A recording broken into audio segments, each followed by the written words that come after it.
Hello friend, मैं हूँ अनीता और आप सुन रहे हैं अनीताज कहानी। एक कहानी है भक्ति की परीक्षा। काशीपुर नाम का एक छोटा सा गांव था। काशीपुर गांव देखने में बहुत ही खूबसूरत, चारों तरफ हरियाली ही हरियाली, बीच में बहती हुई नदी के उस पर माता रानी की मंदिर थी। उस मंदिर के कुछ अलौकिक महिमा थी। जो भी मन से मांगो वो पूरी हो जाती थी। इसीलिए माता रानी के दर्शन के लिए दूर दूर से लोग आते थे। काशीपुर गांव में गोविंद नाम का एक नाविक रहता था, जिसका माता पिता बचपन में ही गुजर गए थे। गोविंद की दादी गोविंद की देखभाल करती थी। गोविंद देखते ही देखते 18 साल का लड़का हो गया था। गोविंद भगवान को बहुत ही भक्ति करता था। हर दिन सुबह भगवान को याद करते हुए उसका दिनचर्या शुरू होती थी। गोविंद हर रोज़ अपने खाने का एक हिस्सा पशु पक्षी को खिलाते हुए अपने काम के लिए चला जाता था। रोज़ रोज़ खाना देने से दादी कहती है, अरे बेटा, इतनी मेहनत करते हो, फिर खुद आधी पेट खाना खाकर जाते हैं। तो गोविंद कहता है, क्या हुआ दादी, बेचारे पशु पक्षी को कहाँ से खाने मिलेगा? लोगों ने तो इनको मार के भगा देते हैं। अगर मैंने अपने हिस्से का खाना देता हूँ तो वो खाते हैं, तो मुझे सुकून मिलता है। और दादी, तुम मेरे लिए चिंता मत करो, मेरा भगवान है ना मुझे देने के लिए। ऐसे बात करते हुए माता रानी भी उनकी बात सुन रहे थे। गोविंद अपनी दादी से कहते हुए, अच्छा दादी, अपना ख्याल रखना, मैं जल्द ही आऊँगा। यह कहकर गोविंद अपने काम पे चला जाता है। हर रोज़ की तरह जब गोविंद अपने नाव के पास बैठा हुआ था कि तभी कुछ लोग आकर गोविंद को कहते हैं, अरे ओ भाई, नदी के उस पार जाओगे? तो गोविंद कहता है, जी साहब, ज़रा रुकिए। यह कहकर गोविंद मन ही मन में भगवान को याद करते हुए कहता है, हे भगवान, मेरी नाव की रक्षा करना। ये कहते हुए गोविंद नाव चलाता है। गोविंद दिन भर नाव चलाते हुए इस पार से उस पार जाते हुए लोगों को माता रानी की महिमा के बारे में सुनाता रहता है।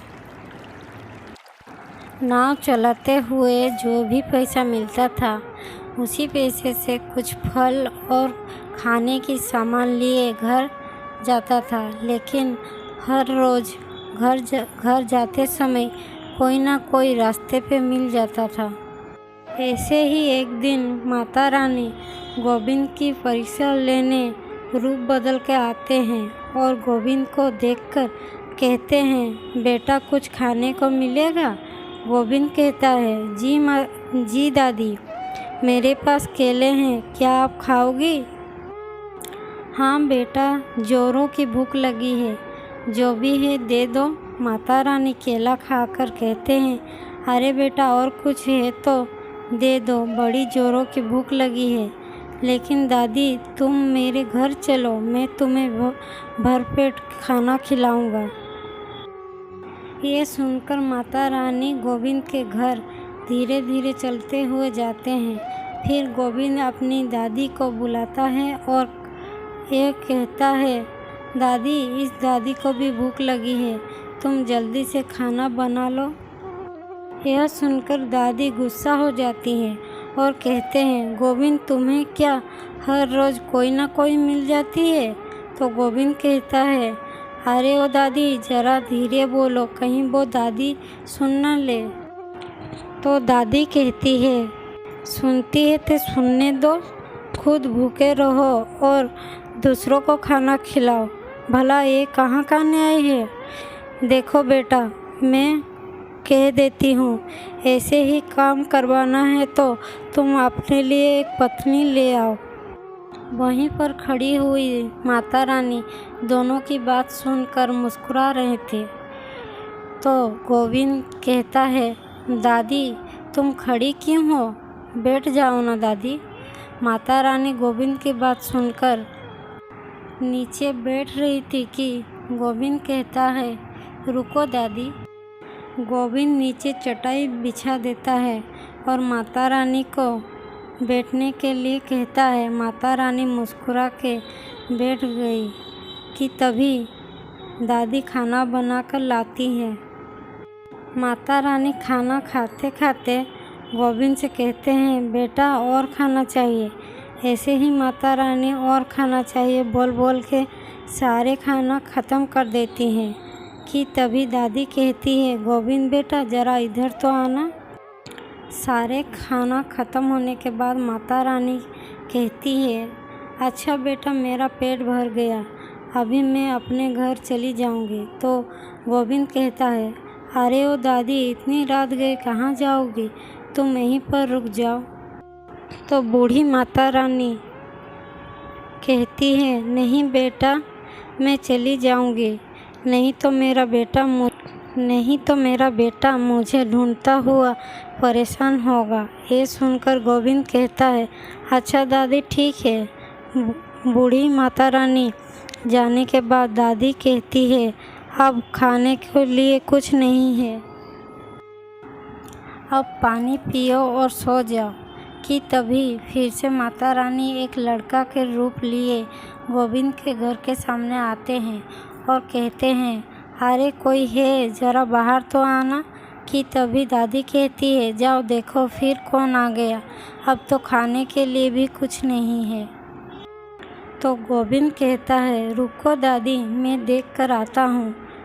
गोविंद जब बाहर जाके देखता है तो एक लड़का हाथ में बड़ी सी थाली पकड़े हुआ है और कहता है, भैया जी आज मेरी मनोकामना पूरी हो गया, इसीलिए हलवा पूरी बांट रहा हूँ, सिर्फ तुम्हारे घर रह गए थे। ऐसे ही समय बीतता गया। हर रोज़ कोई ना कोई आता और दादी गुस्सा करती। फिर एक दिन दादी गोविंद से शादी की बात करती है। बेटा मैंने एक लड़की देखी है, बहुत ही खूबसूरत और घर की काम भी अच्छी तरह से कर लेती है, तुम कहो तो लड़की देखने जाएं? हर बार की तरह गोविंद कहता है, अच्छा दादी लड़की का नाम क्या है? अगर मुझे पसंद आई तो ही मैं शादी करूँगा, वरना नहीं। ये सुनकर दादी कहती है, ठीक है बेटा पहले तुम लड़की तो देख लो। ठीक है दादी कल सुबह चलेंगे। ये कहकर गोविंद अपने काम पे चला जाता है। फिर अगले दिन सुबह गोविंद अपनी दादी के साथ लड़की देखने जाते हैं। गोविंद लड़की को देखकर पसंद करते हुए उसके नाम पूछता है। लड़की कहती है, मेरा नाम राधिका है और आपकी? ऐसे ही कुछ बात करके दादी राधिका के माता पिता से कहती है, हमें लड़की पसंद आई, शादी के लिए कुछ तैयारी भी करनी है, इसीलिए 2 सप्ताह लग जाएगी। अगर आपको मंजूर हो तो शादी की तैयारी करें। राधिका के माता पिता को भी गोविंद बहुत पसंद थे। फिर शादी की तैयारी। राधिका और गोविंद की शादी धूमधाम से हो गई थी। शादी के कुछ साल हंसी खुशी बीतने लगी, लेकिन देखते ही देखते शादी को 4 साल बीत गई थी। गोविंद को 2 साल का बेटा हो चुका था। उसका बेटा बहुत ही चंचल स्वभाव का था, कहीं एक जगह बैठकर खेलता नहीं था। राधिका दिन भर काम करते हुए अपने बच्चे को देख नहीं पाती है, इसीलिए दादी के पास बैठाकर खेलने के लिए छोड़ देती थी। एक दिन उसका बच्चा खेलते खेलते मिट्टी खा लेता है। राधिका गुस्सा होकर कहती है, रुको, कल जब हम माता रानी के दर्शन के लिए जाएंगे तो तुझे वहीं नदी पे फेंक आऊँगी। तो तू मुझे कितना परेशान करता है। ये कहकर राधिका अपने बच्चे को गोद में उठा लेती है। अगले दिन सुबह राधिका और उसकी पति बच्चे को साथ लिए माता रानी के दर्शन के लिए निकलते हुए दादी को भी बुलाते हैं, लेकिन दादी कहती है, बेटा तुम लोग हो आओ, बेटा तुम लोग हो आओ, मैं तो बहुत बार गई हूँ, अपने बेटे को भी घुमा लाओ। राधिका और उसके पति माता रानी के दर्शन के लिए चलते हैं। चलते चलते जाकर नदी के पास रुकते हैं तो राधिका कहती है, अच्छा जी नाव खोलो, बैठते हैं। तो गोविंद कहता है, रुको, कुछ लोग तो आ जाएं, फिर चलते हैं।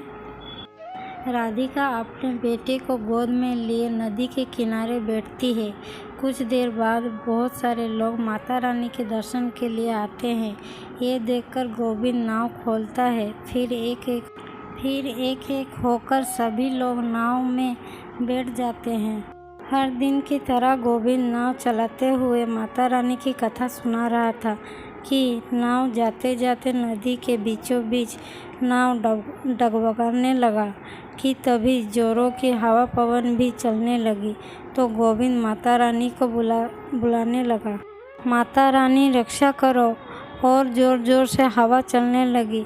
सभी लोग कांप रहे थे कि तभी गोविंद को याद आता है, अगर कोई मन में कुछ चिंता करके बैठता है तो बिना जल में दिए माता रानी की दर्शन नहीं कर पाएगा।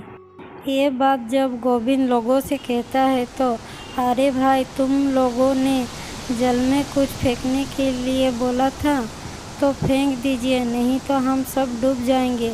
जब ये बात राधिका सुनती है तो उस दिन की गुस्से में कही हुई बातें याद आ जाती है। राधिका अपना बच्चे को कस के पकड़ लेती है और ज़ोर ज़ोर से रोने लगती है, हे माँ, मुझे माफ़ कर दो, मैंने तो गुस्से में कह दी थी। लोगों ने भी आपस में बोल रहे थे, कोई कुछ फेंकना चाहता है तो फेंक दो भाई, नहीं तो हम सब मर जाएंगे। वहीं पर गोविंद जब राधिका को देखता है तो कहता है, राधिका तुम क्यों रो रही हो? राधिका रोते हुए कहती है, परसों जब बेटा मिट्टी खाया था, मैंने ही गुस्से में आकर इसको फेंकने की बात कही थी। ये बात सुनकर गोविंद भी फूट फूट के रोने लगा। लेकिन क्या करे, एक के लिए इतने सारे लोगों की जान जा सकती है। गोविंद अपने दिल पर पत्थर रख के राधिका को कहता है, बेटे को जल में फेंक दो, नहीं तो सारे लोग मर जाएंगे। सबको बचाने के खातिर गोविंद अपने बच्चे को आखिरी बार गले लगा के राधिका को कहता है, राधिका बेटे को फेंक दो जल में। राधिका रोते रोते अपने बच्चे को गले लगा लेती है, फिर आंख बंद करके अपने बच्चे को पानी में फेंक देती है कि तभी पानी बरसना बंद हो जाती है और हवा भी थमने लगती है।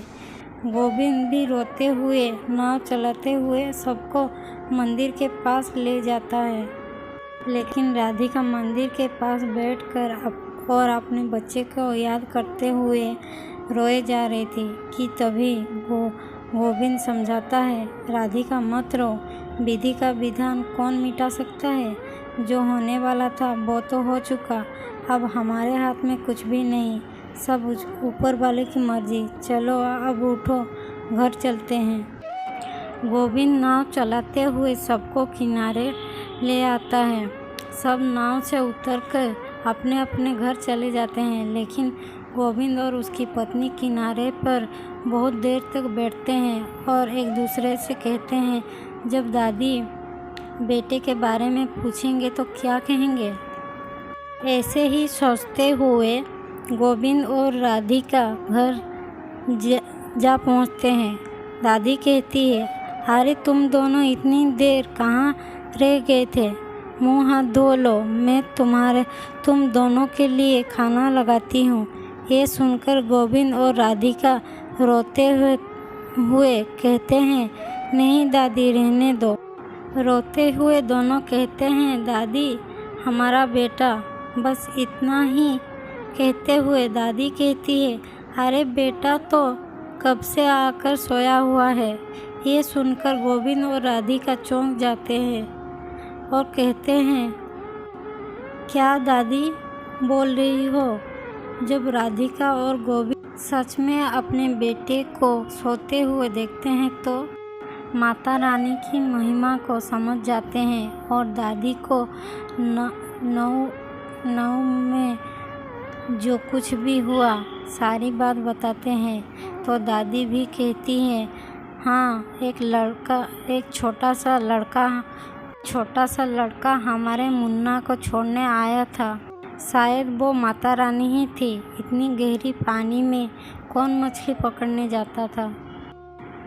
गोविंद और राधिका अपने बच्चे को पाकर माता रानी को धन्यवाद करते हुए हंसी खुशी रहने लगते हैं। ये थी भक्ति की परीक्षा की कहानी। आप लोगों को कैसी लगी कमेंट्स करके ज़रूर बताइए। और हाँ फ्रेंड, अगर आप लोगों को मेरी कहानी पसंद आती है तो लाइक शेयर करना ना भूलिए। ऐसे ही मज़ेदार कहानियाँ सुनने के लिए आज ही सब्सक्राइब करें अनीता हिंदी कहानी चैनल को। धन्यवाद दोस्तों मुझे सुनने के लिए। जय माता दी।